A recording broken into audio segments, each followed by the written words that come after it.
kid.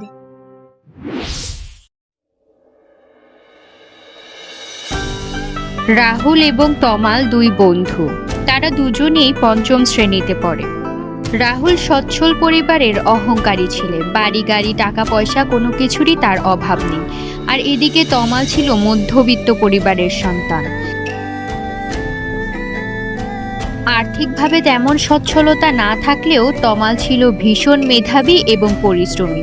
সে সব সময় ক্লাসে প্রথম হওয়ার জন্য আপ্রাণ চেষ্টা করে, কিন্তু দুর্ভাগ্যবশত কোনোবারই সে প্রথম হতে পারে না। প্রতিবার রাহুলই প্রথম। রাহুল নিজেকে প্রচুর মেধাবী মনে করে, কারণ ফার্স্ট হতে তাকে একটুও পড়াশোনা করতে হয় না। সে প্রতিদিন তমালকে বলে, তুমি এত এত পড়াশোনা করে কি করো, কখনোই তো ফার্স্ট হতে পারো না।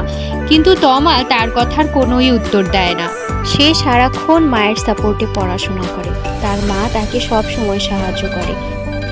ক্লাস টিচার সকলকে বার্ষিক পরীক্ষার জন্য ভালোভাবে পড়াশোনা করতে বললেন। বার্ষিক পরীক্ষা শেষেই তারা হাই স্কুলে পা দিবে। তমাল দিন রাত পরিশ্রম করতে থাকে। সারা রাত জেগে সে পড়াশোনা করে। এইদিকে রাহুল সারাক্ষণ মোবাইল দেখে, গেম খেলে। তার মা তাকে পরীক্ষার ব্যাপারে সচেতন করতে চাইলে সে সেই ব্যাপারে একটুও কর্ণপাত করে না। এইদিকে পরীক্ষায় রাহুল কিছুই লিখতে পারে না। সে তো কিছুই পড়েনি, কি লিখবে।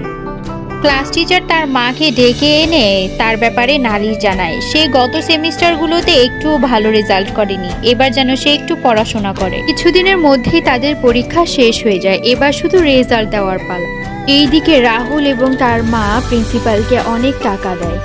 লোভী প্রিন্সিপালও টাকা পেয়ে অনেক খুশি হয়।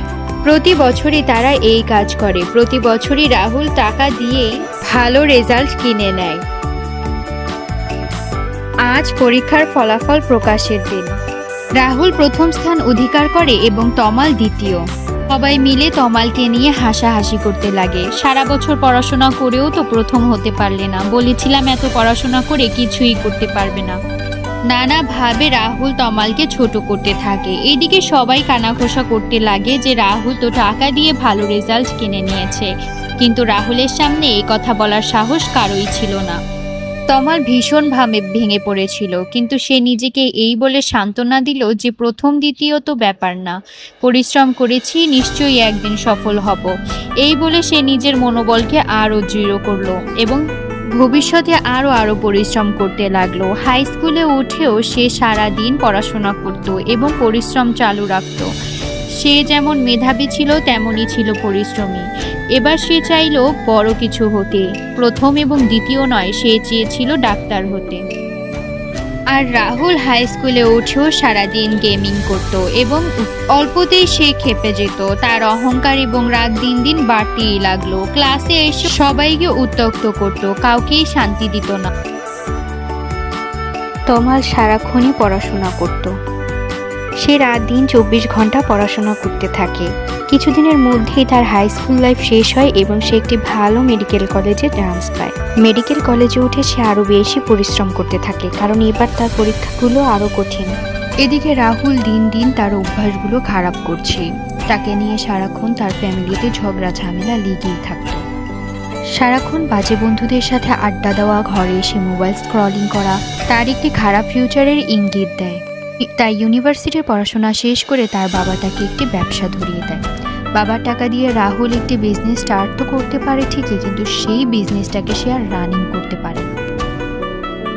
সে কর্মীদের সাথে ভীষণ বাজে আচরণ করত এবং অত্যন্ত রাগ দেখাতো, যার কারণে তার বিজনেস সব সময় ডাউন থাকতো। একজন কর্মীও তার বিজনেসে বেশি দিন কাজ করতে পারত না, ফলে সে হয়ে উঠল ব্যর্থ বিজনেসম্যান। অন্যদিকে তমাল মেডিকেল কলেজের পড়াশোনা শেষ করে একজন দক্ষ এবং ভালো মানের চিকিৎসক হয়ে ওঠে। গ্রামবাসীরাও তাকে যথেষ্ট শ্রদ্ধা করে এবং ভালোবাসে। টাকা তোমাকে কিছুদিনের সুখ দিতে পারলেও পরিশ্রম তোমাকে দীর্ঘস্থায়ী সাফল্য দিবে।